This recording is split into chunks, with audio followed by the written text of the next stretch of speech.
Hi, Leah here for Clarence Media, and today I'm having a chat with Serge Killingbeck, who's running in the upcoming federal elections for TNL. Thank you for taking the time to join us today, Serge. Oh, my pleasure. So I have got some questions here next to me so that I don't forget anything. But firstly, what is your background? Where are you from? What is your background? And why did you get into politics? Right. So my background, we've probably been around here for about 40 odd years. My father came up here fishing in the early 80s, commercial. I was actually born down on the Murray River, but we came up here, been here for a long time. Well, what got me into politics, it actually goes back to what got me into thinking about things like conservation, sustainable resource use, which was when Dad and a bunch of the fishermen went down to Sydney, and we're on the Richmond River, and said, you know, we need our fishery to be managed because this is not working. Can you help us? And the government said, nah, you're on your own. It's not our problem. Which when he came home and told me, I thought, that's not good enough. That, you know, the government's job is to manage resources. So I started reading about sustainability and got involved with climate change information. Been reading those bloody ICC reports since the 1990s. So the recent change in language is quite marked. It scares me a little bit. They're never that definitive. They've always been sort of don't scare the horses approach to the way they write. And now all of a sudden they're definitive and saying this is, has, was, and yeah. So I think I'm on the right horse with this one. Yep. Okay. And what's your professional background? What do you do? Oh boy, do you want me to start listing them? Yeah, like that. I'm helping Dad out. We've owned pubs and had cattle and stuff like that, but also in the fishing industry. Helped him out, like when I was a kid, when I wasn't at boarding school. I started my working life in the Northern Territory as a ringer, and then I would come home. This was always home, and work during the wet season in hospitality here, usually Ballina RSL.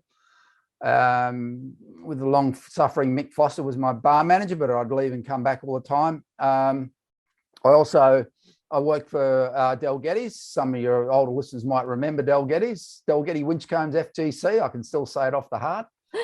And then did a bit of buffalo catching, gold mining, and then I had a lung issue, so I went there, and doctor said, "You got to think about doing something else." So I come out of that, went back to school, studied law, became a lawyer because that was when the fishing industry stuff was starting to happen. And someone said, there's too many there's a lot of marine scientists, but there aren't too many lawyers doing this stuff, and we need help. So and I sort of got deeper and deeper into that. And then part of the Cape Byron Marine Park, I've been with that since it was an idea on paper. Right from the get-go, and I'm the longest serving on the advisory committee there, and that's sort of where it's come to. And now I've just it's time to put up or shut up, basically. Okay. No, it certainly sounds like you've had a varied background. Big difference between buffalo catching and lawyer. And that's only about half or a third of it. Wow. That's why I'm a workplace consultant now, because when it comes to walking into workplaces, I can speak lots of languages. Yep. Okay, that's great. And okay, so since you announced that you were running, what's been the reaction of your community? Because I'm probably more Richmond Valley, I guess, because this is where we've always been. Yeah, I've got a lot of people, South Ballina and that, where the boundary is, and that's sort of where we've always lived, either Page or Richmond in terms of federal electorate. So I've had a few people from Richmond saying, "Why aren't you here?" And I said, "Well, I live in Gunnellabar now, so you know, you've got to go with this." So yeah, the reception's been good as much as I can get. I just, you know, I can't match all those. We've got 4 campaigns that they're just money's pouring in. I can't match that. So I'm just doing the best I can, talking to people like you. Much appreciated. And you're welcome.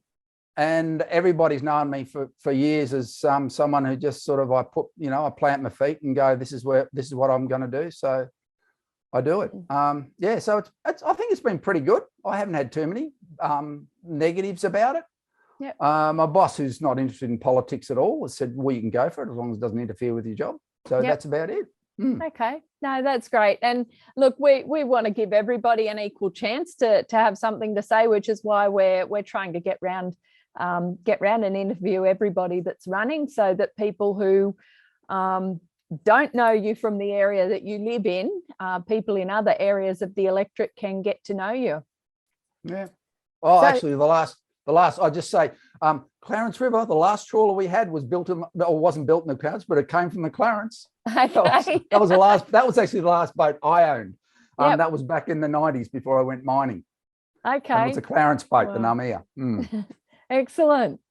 Okay, so the next one doesn't have to be political.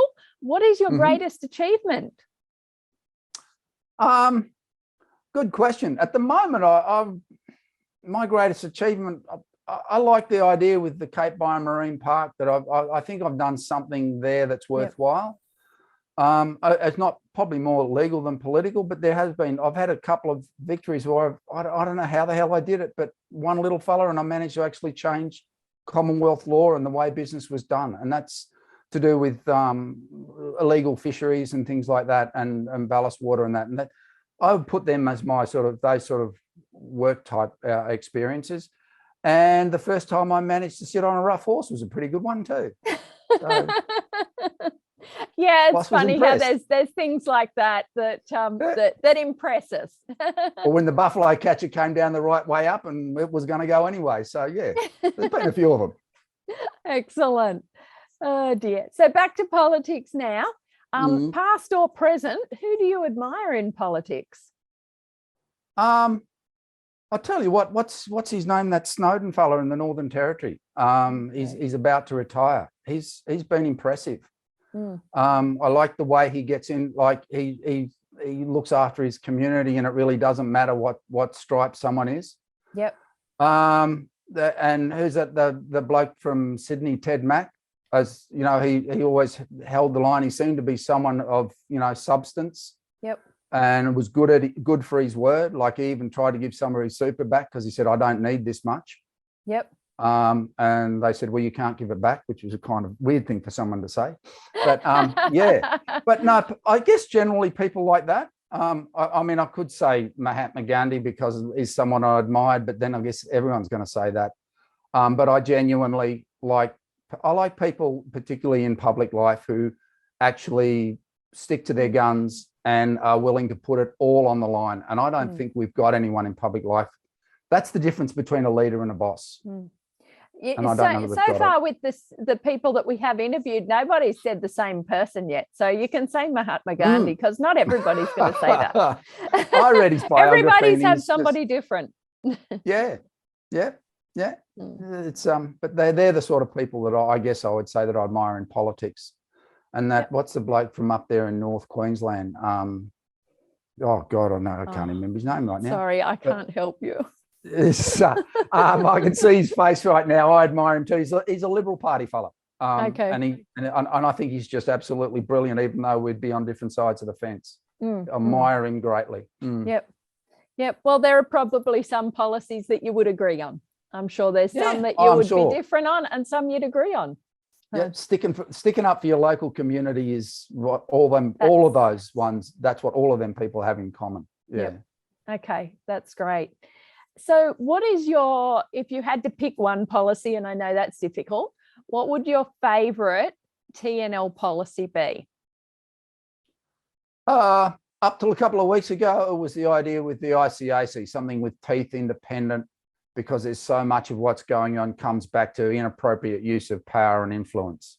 Yep. But after reading the IPCC report, I like our net zero by 2030 and tonight on the radio, they were talking about this climate increase is even coming in even faster, which is a bit scary.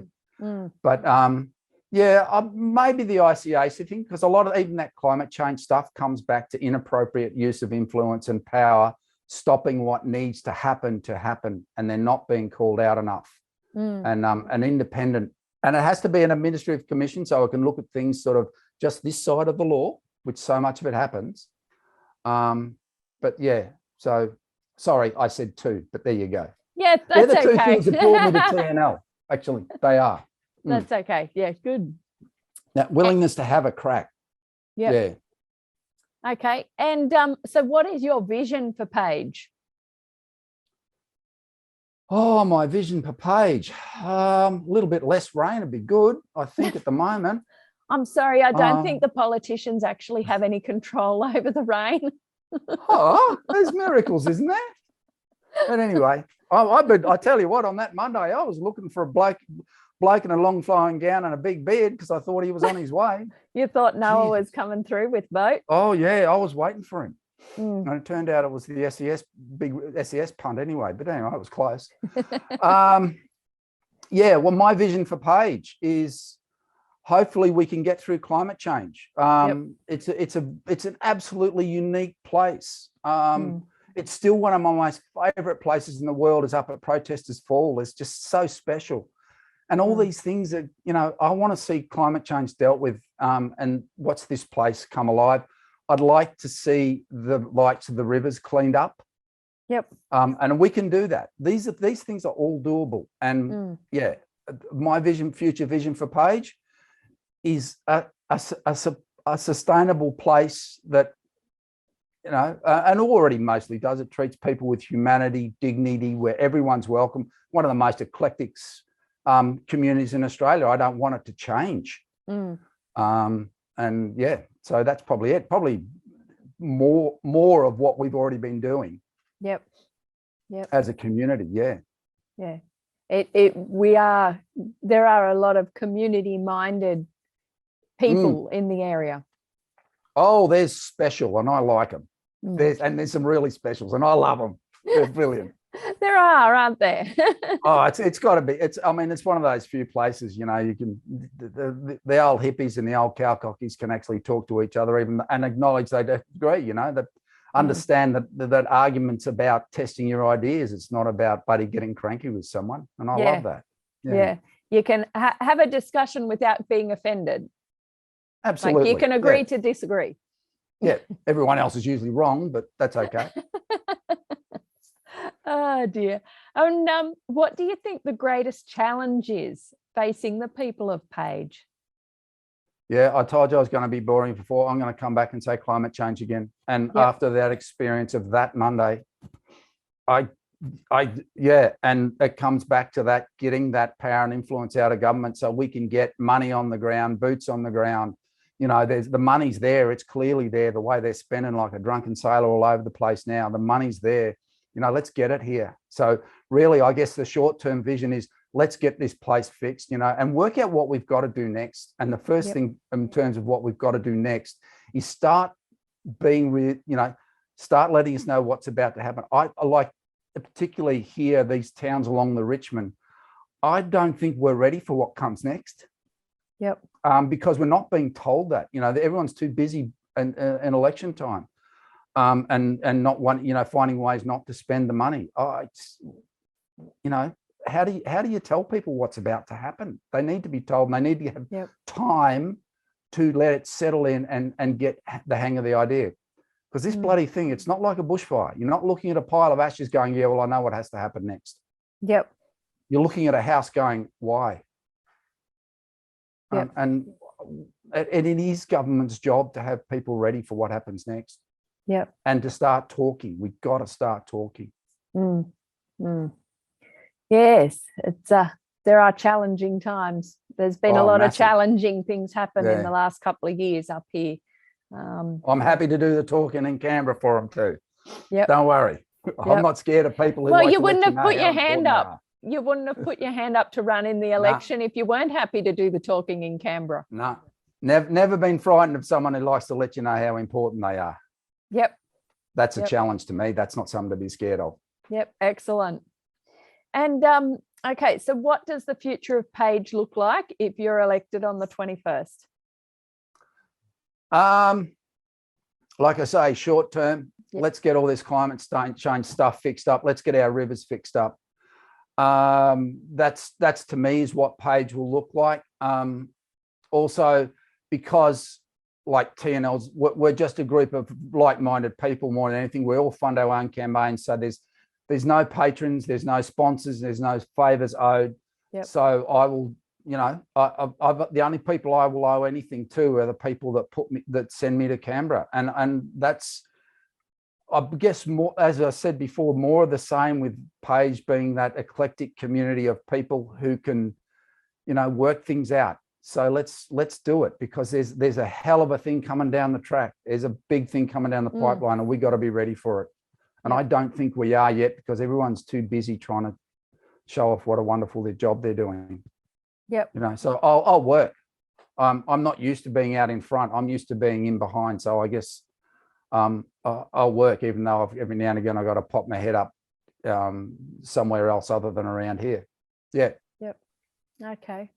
Excellent. Well, if people want to find out more about TNL or you or the policies, where can they find out more information or have a chat to you? Right, here we go. Do you remember all the website names and so on? I remember the lot. I'm not that bloody old. Geez. I just thought there might have been a few to remember. That's all. There's a couple.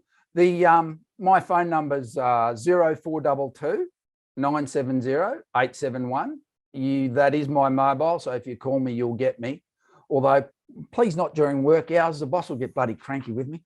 Well, you can. They can leave you a message and you can return their call afterwards. Yeah, no, message me, text me, fine. With a number, and I'll give you a call back. Email is Serge Killingbeck, all one word, which is SERGEKILLINGBECK. Yeah, it's a long one. At tnl.net.au. Our website, which has a link to our policies, and you'll see that we're pretty thick on policies. We're not one issue, and we're not thin on the ground. Is www.tnl.net.au/policies. And if you go there, good luck reading all of our climate change policy. It's about 70 pages long. With all its appendices. The policy itself's 3 pages, but yeah, if you want to get stuck in, same with our housing policy. It was written by a fellow by the name of Steve Keen, who's a bit of a radical economist. He's got some ideas that you've got to actually nut them out. So welcome to go and have a look. And if you want to catch me on Facebook, it's Serge Killingbeck for Page. And that will take you to my candidates page on my Facebook. And also on Instagram, it's at Serge Killingbeck, I think. Anyway, once you go to Facebook, you should be able to get links to that. Yep. Sorry. Yep. And on Twitter, if you want to hear my real rat baggery, because that's where I let loose. At Skillbeck it is my hand on Twitter. Okay, that's excellent. Sounds like there's lots of ways to have a chat to you there. Is there anything else that you'd like to add? I'm not too sure. I probably pretty much covered that all. Yep. Climate change is the thing that I want to see dealt with. And you know what? I would encourage everyone to go and have a read of those IPCC reports and the different world organisations involved with this. This is a hell of a thing coming down the pipeline, and we got to be ready for it. And I've been watching it for so long. That's why I'm standing. I've been watching this for so long, and I'm fed up with beating my head against a brick wall. I've been writing on it for years, and and it's going to put a wrecking ball through our agriculture and our fisheries, and that would be, I'm what, fifth, sixth. I'm the first generation since we came to this country who's not a farmer. Yep. And the reason I'm not in primary industry anymore is because I want to see things change. Yep. I actually that was a conscious choice of mine to do that. Okay. Well, excellent. Thank you for your time today. No worries. Good luck on the 21st, and we'll have a chat to you, and hopefully we might catch up with you on Thursday evening if you're able to get over for the meet the candidates evening. I will try and be there. I might be a little bit late. Yeah, no, that's okay. I guess if everybody introduces themselves in the order that they're on the paper, you'll probably be there in time to introduce yourself. Oh, well, vote number 1, let's prove them you don't need a lot of money to get this thing done. That's what I want to do. Okay, thanks for your time. No worries.